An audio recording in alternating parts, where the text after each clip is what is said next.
বন্ধুসকল, মই আপোনালোকক মোৰ মায়ং ব্লেক মিউজিক চেনেলত স্বাগতম জনাইছিলোঁ। বন্ধুসকল, মই অসমৰ মায়ঙৰ পৰা মই বিলং কৰোঁ।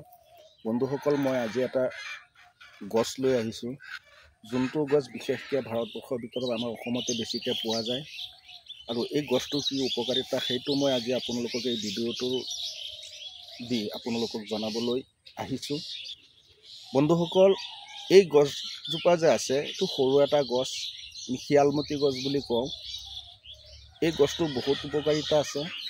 বিশেষকৈ এটা উপকাৰিতা বেছি হয় এইটোত, আমাৰ যোন বন্ধুসকল নেকি শাৰীৰিক দুৰ্বলতা হৈ আছে, বিশেষকৈ বিচনাত গ'লে আমি অলপ লাজ পাবলগীয়া হয়, সেই বন্ধুসকলক উদ্দেশ্য কৰি এই ভিডিঅ'টো দিছোঁ।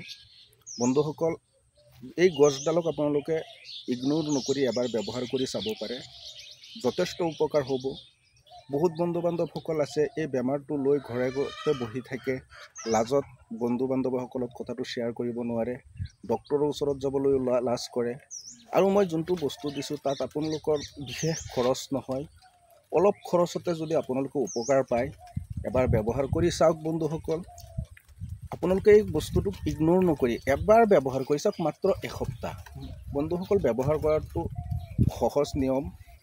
আপোনালোকে এই গছডাল উঠাব, এইটো গ্ৰাইণ্ডাৰত দি পেলাই মিক্সাৰ কৰি তাৰ 2 চামুচ ৰস ল'ব, তাৰ লগত 2 চামুচ মৌ মিলাই ৰাতিপুৱা 2 চামুচ খাই দিব আৰু ৰাতি শোৱাৰ সময়ত 2 চামুচ খাব। এসপ্তাহ আপোনালোকে এইটো সেৱন কৰি চাওক। মোৰ এটা দৃঢ় বিশ্বাস, ইয়াৰ বহুত ভাল ফল পাব আপোনালোকে। আপোনালোকৰ হেৰাই যোৱা যৌৱনটো আকৌ ঘূৰি আহিব। আপোনালোকে বিচনাত গৈ লাজ পাব লগা নহয়। আপোনালোকে ইগনোৰ নকৰি পেলাই এবাৰ এই বস্তুটো ব্যৱহাৰ কৰি চাওক। বন্ধুসকল, আৰু এটা মোৰ অনুৰোধ আপোনালোকলৈ, যদি আপোনালোকৰ এইটো ব্যৱহাৰ কৰি ভাল লাগে, তেতিয়াহ'লে মোৰ ভিডিঅ'টো ছাবস্ক্ৰাইব কৰি দিব, লাইক কমেণ্ট শ্বেয়াৰ এটা কৰি, যাতে আপোনাৰ অন্য এজন বন্ধুৱেও যাতে এই ভিডিঅ'টো চাই উপকৃত হ'ব পাৰে, তাৰ কাৰণে সহজ কৰি দিব। ধন্যবাদ।